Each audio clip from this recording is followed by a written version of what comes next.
I'm afraid I'm not going to repeat everything I just said because I doubt that I have the time. In any case, so if this derived differential on the forms just originates from such a capital B differential by means of the pullback of the symmetrization map, can the same, now this doesn't work anymore. Why not? Not even here. Now it's really blocked.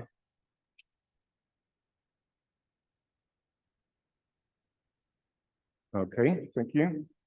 So this the same also apply to the classical operators of contraction and the Lie derivative. And of course, for this, you have to know what is the Lie derivative on the other side, on the abstract side, so to say. Okay, so that's one motivation. The second motivation is the cyclic dual. Okay, so earlier work somehow found that the chain complex computing a certain Tor group with certain coefficients over a so-called left Hopf algebra, just heard in Ulrich's talk, and certain coefficients which have to be thought of the central objects in a certain center construction, that this is a cyclic module, okay? And its cyclic dual, which I'm going to explain in a moment, is a cocyclic module, and this cohomology computes a Cotor group, okay? A Cotor group is what I'm going to say in a moment what that is. So it's some kind of a dual of the Tor group. Okay, so what's wrong? Oops. The natural question is, now we have a cochain complex computing an X group for certain coefficients again, and this is now a cocyclic module. Now this must have a cyclic dual as well. And this computes something which might call Coext. And I'm pretty sure in this lecture hall, no one has ever seen maybe Tor, maybe X, maybe Cotor, but for sure not Coext. Okay, so what kind of object is that, and what is it good for? And now the upshot is of the entire talk that in an earlier work, we found that Tor is a so-called BV module over X, or said differently in the sense of Nest and Sigan and Tamakin, that the pair of X and Tor is what is called a non-commutative differential calculus, okay? Whatever that means. Now, the new perspective is whether this holds also for the cyclic duals, and that the Coext, now the other way around, is a BV module over the Cotor groups, or equivalently is Cotor Coext non-commutative differential calculus. And then if you plug in the right thing, which is the universal developing of a Lie algebra or Lie algebroid, essentially what I'm saying here is, so a couple of years ago, I would have said X groups are the vector fields, the Tors are the forms, and now it's the other way around, okay? Now, the Cotor are actually the vector fields, and the Coext are the forms. And this is making actually more sense because we don't have to dualize twice, as you will hopefully see in my construction. Okay, so what's a cyclic object or cocyclic object? Just in a nutshell, you have a simplicial object, okay, with faces D and degenerates S, okay? And then you add an extra degree-preserving morphism, which is a cyclic operator, which has the property that it n plus 1 power and degree n is the identity as an action of the cyclic groups, okay? And this is compatible with this with the faces and degeneracies in a certain way. I'm not going to write this down. Sorry. And out of this degeneracies and the cyclic operator, you can actually construct what is called the Rinehart differential capital B, which corresponds, as we just saw, by means of the HKR mark to the derived differential. And this anti-commutes with a simplicial differential B, and this is how the mixed complex can be defined for a cyclic object. A cocyclic object is a dual notion for that. You start with a co-simplicial object, okay, module in this case, and you have a cocyclic operator tau, which somehow is compatible with the cofaces and codegeneracies. And then the self-duality of the cyclic category, whatever that is, this actually allows to pass from cyclic modules to cocyclic ones, and vice versa, actually in infinitely many ways.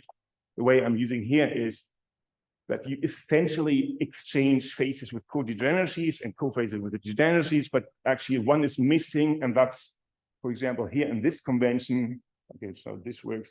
In this convention, the zero phase has to use the cocyclic operator.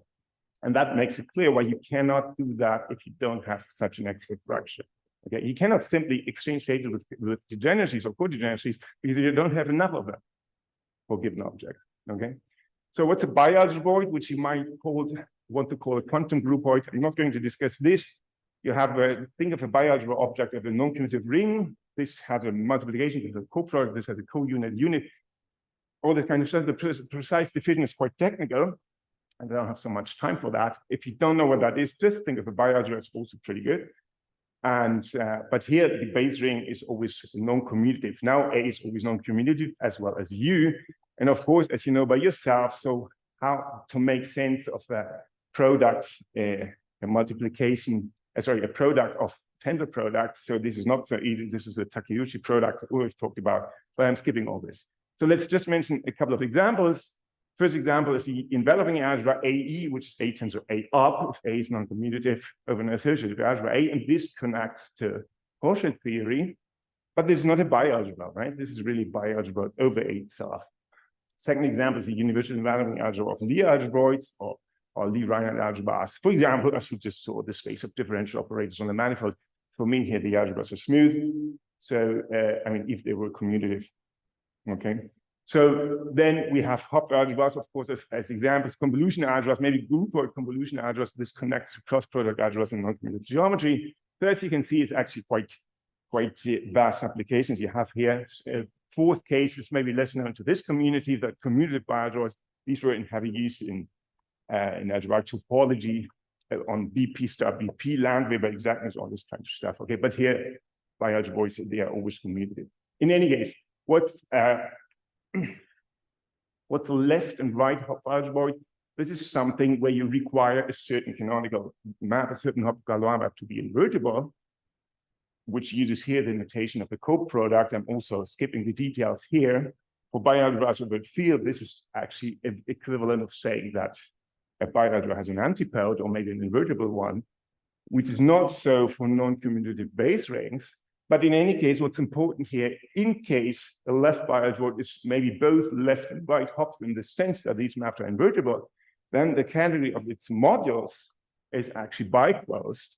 So you have an action, a U action on its internal Hopfs, and they can be modeled. I mean, this is always possible, but if this is a Hopf or left and right Hopf, then these can be modeled on the underlying internal Hopfs, on the internal Hopfs of the underlying AE modules.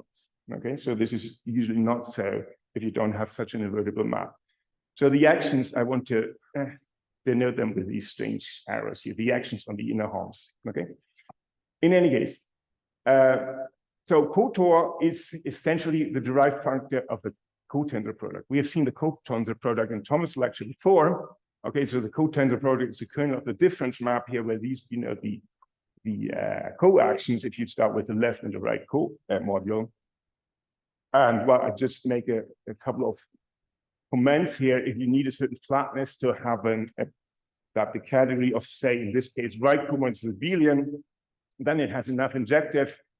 And if you add another flatness, then this functor of taking the cotensor product on the right is actually left exact, and you define your Cotor as a homology with respect to injective resolution of comodules. Okay, so this is your Cotor group. And then now this is a crucial point where the chairman comes into play, because we need the definition of a contramodule. Okay, what's a contramodule? Something that has been invented in the 60s and then recovered by Tomek and other people, which is morally speaking a module of the dual, but if there's no finiteness condition, maybe the dual does not have the right structure, so you need a more general construction, such as a map going from the sort of dual, the A-linear dual, to the space in question. This is what is called a contraction, and this has to have a certain contra-associativity, if you like. Okay, so just doing this twice as an associativity leads to the same thing somehow. This, as you can see in this diagram, is only possible if your underlying object here is actually co-ring, because otherwise you would not have a coproduct here. Here you're using the standard junction, right?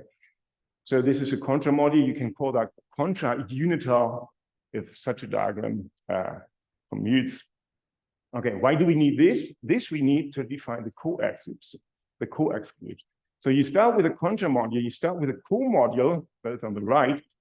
Then the space of co-homomorphisms here is not the space, I mean, the morphism between co-modules. So this is a co-equalizer between the contraction, actually the pullback, actually the push forward of the contraction, the pullback of the coaction. So it's a cokernel of the difference map where you contract here on this and you coact here on that one. A bit more explicitly, you can say this is such a quotient, just a linear maps, more this ideal, which is generated exactly by, well, this is a notation that the contraction does not act on this free entry, but on that one. Here you get your coaction on P. In any case, same story here. Now you need a certain flatness again. You need a certain injectivity on your coefficients. And then this functor is right exact. And you can define that the coax now is sort of the cohomology. I mean, you resolve your entries here with an injective resolution of right comodules, and the cohomology of that is a coax group. Okay, so now the theorem says that if you start with such a left Hopf algebroid and you have a left U module, which is also a right put contra module, which is compatible in a central sense, in a Jeter-Drinfeld sense, if you like, then these Hopf spaces actually do form a cocyclic module. And the cohomology is just the X group. And this is actually not the interesting part. The interesting part is that there is a cyclic structure or cocyclic structure on it. And then if there's also a right Hopf, then its cyclic dual becomes a cyclic module. And so you get a cyclic structure essentially on the Coext group, which means in the end, because it will commute in some to be specified sense, that you get such a capital B operator on these groups, both on X and on Coext. Okay. Wow, this looks like that. I think I'm going to skip this. So what's the cocyclic? What's the cophases here? The cophases use here the product, and here they use a coproduct. Here use a contraction, but also this plus minus is my notation for the inversion of one of the Hopf-Galois maps. Okay, so these are it's a cyclic dual. And now, what's got that to do with calculi? So this is the second part of my talk. So what's the calculus here? So let's make an observation first. The observation is that a Hochschild cochain, just think of a Hochschild cochain, this can be depicted as a tree. You have P entries, you have one output. And what can you do with the tree? You can compose them. Okay, so you just put one tree on top of the other. This is what is actually what I'm doing here. So in a formula, you just put your G on the ith entry in your F. Okay, this doesn't look so nice, but if you depict it with trees, this looks much nicer somehow. Okay, because it's immediately able to do just put your G in the ith entry of F. Okay, and now this is basically what an operad is about. Okay, you have a collection of trees with a vertical composition, plus maybe a couple of things that I'm not going to mention, but this is what we actually need here. This is associative in a certain sense. It's actually not precisely associative, but I call it associative in, anyway, it's in quotation marks. This is what we need here. And now we can, if we have an algebra A, we can define two sort of product structures on Hochschild cochains. One is using the multiplication mu in the algebra. So I put my multiplication mu is just a bivalent tree, okay, two entries, one output. I put both trees in my multiplication. This is the first thing I can do. The other thing I can do is I can sum over all the possibilities of putting one tree into the other, okay? And well, these are two product-like structures I call cup 0, cup 1. And then what? On cohomology, the first product becomes greater commutative. And if I consider now the commutator of the second product, which defines a certain bracket, if you like, there's a certain Leibniz identity, okay? Which is actually saying, essentially, that the cohomology of a Hochschild space, which is the next group, if A is, say, projective of the base ring, This is a Gerstenhaber algebra. I guess many people have seen this. Most people maybe that the Gerstenhaber algebra is a graded commutative algebra along with a graded Lie bracket. Everything's graded here on the D suspension, such that we have such a Leibniz rule. Okay, so this is actually the starting point of how to define calculi. But first, let me say one more thing. We have what's the connection between operads and Gerstenhaber algebras. Well, I just maybe I go a bit quicker because I forgot when I started. 11 minutes. Okay, so let me just speed up a bit. So basically saying that this construction we just saw for Hopf cohomology is actually a general thing. So you have an operad, you have a certain multiplication on the operad, and then this also defines a differential. And if you descend on cohomology, you get a Gerstenhaber algebra on this operad cohomology, if you like. Okay, so okay, now let's come to the non-commutative differential calculi. Let's start with another observation. Oh no, sorry, is something missing here? No. Okay, what do I actually mean by that? I mean a Gerstenhaber module, which is a module over the Gerstenhaber with respect to the two structures. I mean a graded module over the graded commutative product, and also a Lie module over the Gerstenhaber bracket. These two actions I denote by iota, like the contraction differential geometry, and L, like the Lie derivative, because it precisely mimics the relations you know from classical differential geometry. That, well, I mean that you have such a thing here, such a relation here, that the contraction and the Lie derivative, they behave in such a way with respect to the Gerstenhaber algebra. And now, if this Gerstenhaber module is called BV, if we have an additional say differential capital B such that we have such a Cartan homotopy formula holds. And of course, the upshot of my talk is that you can all this you can construct on an operad or actually on this cochain and chain spaces of your Hopf algebroid, which recovers precisely your classical differential geometry.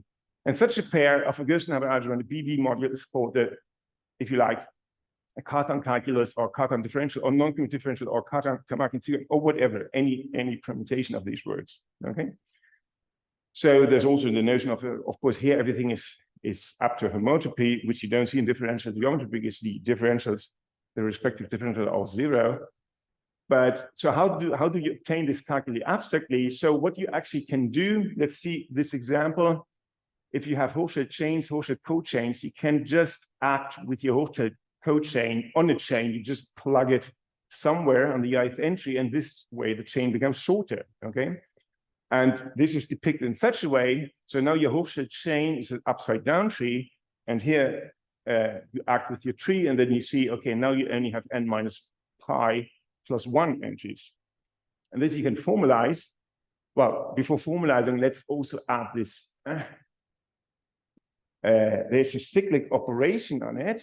Okay, and the Hopf chain is just permuting your entries. Okay, and well, the standard observation is that you actually, if you act first with the Hopf cochains on your Hopf chains, and then with this permutation, or this is the same as if you were doing this before, but then you act on the I plus 1 entry. Okay, and this is the same thing. And this simple observation leads to the definition that an opposite module over an operad is a family of upside down trees with these composition maps where you basically act with your trees on it, and subject to sort of associativity, of course. And what's now adding the cyclicity is the same thing as before, but you have two additional structures, which is an axial composition, the zero map, so to say, and your morphism, which has exactly the property we just saw. Okay, so how does that look as a picture?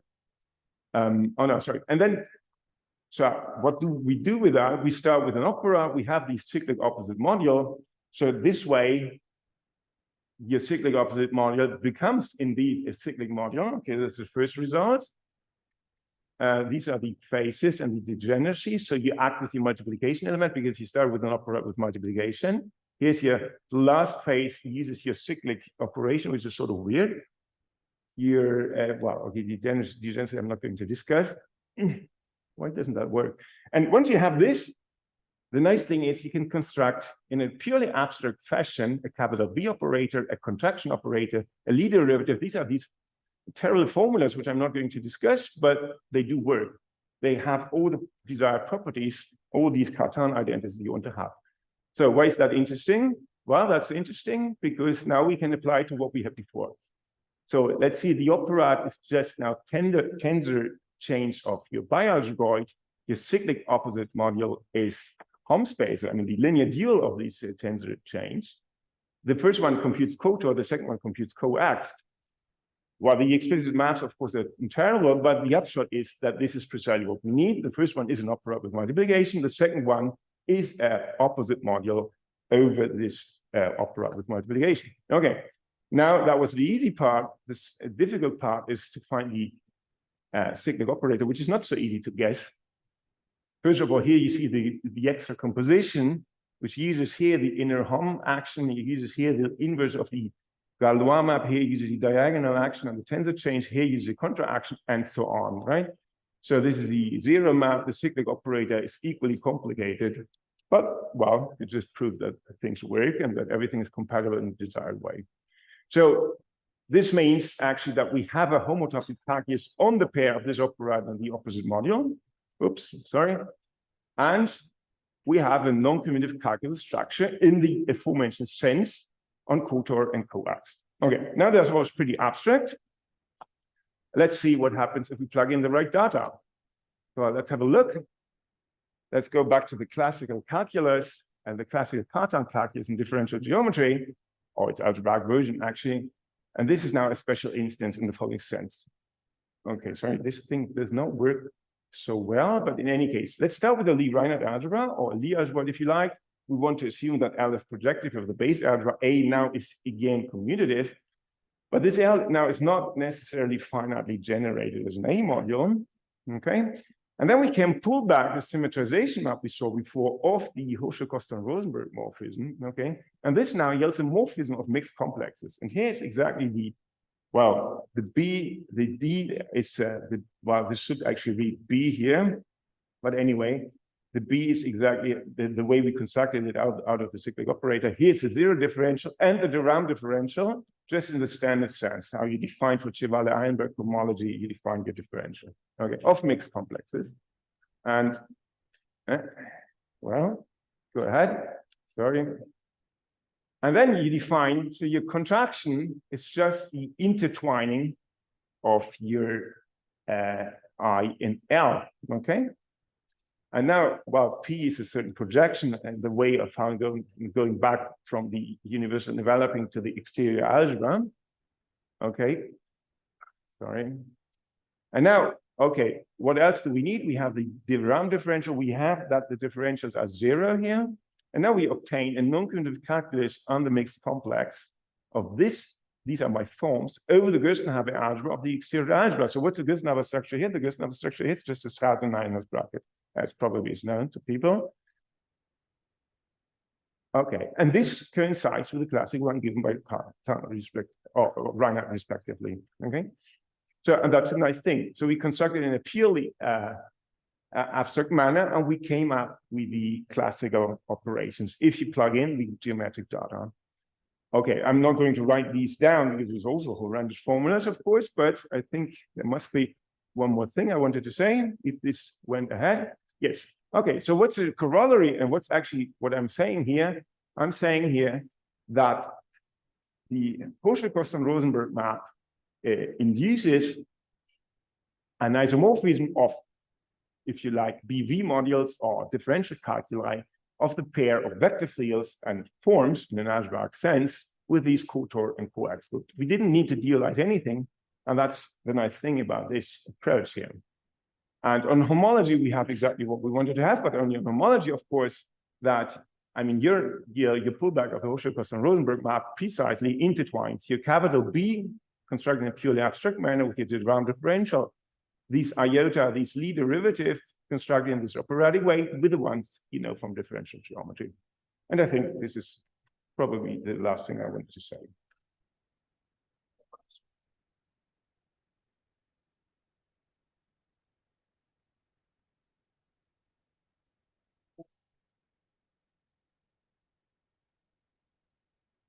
So I'm really good to like set it on for today.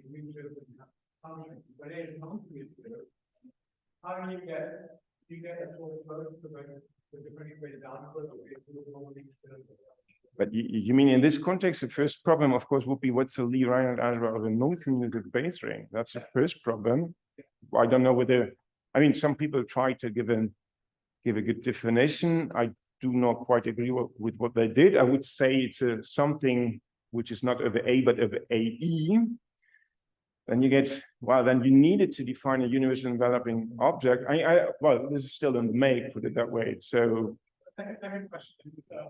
You mentioned the polynomial complexity, but if you need to solve the alpha. Yes. Yes. Yeah, absolutely. Well, if I had more time, like 60 minutes, I would have said, well, actually, this is not the full story, because here's not a Gerstenhaber algebra acting on something, giving a BV module, but actually the Cotor here, well, not here on the other slide, the Cotor is a BV algebra, because it's actually cyclic operator with multiplication. And the X is also a cyclic operator with multiplication. Actually, you need some assumptions on some sort of antipode, you need some more assumptions, but then you get exactly this. So actually, this is saying a BV, actually, I'm saying here, a BV algebra acting on a BV module has a cyclic dual where the entire thing changes. So your BV module becomes a BV algebra, your BV algebra becomes a BV module, if you get the point. I mean, I have a BV module, BV algebra, cyclic dual changes the rows. Okay, so that's actually a deeper result in here, but there was not enough time to say this.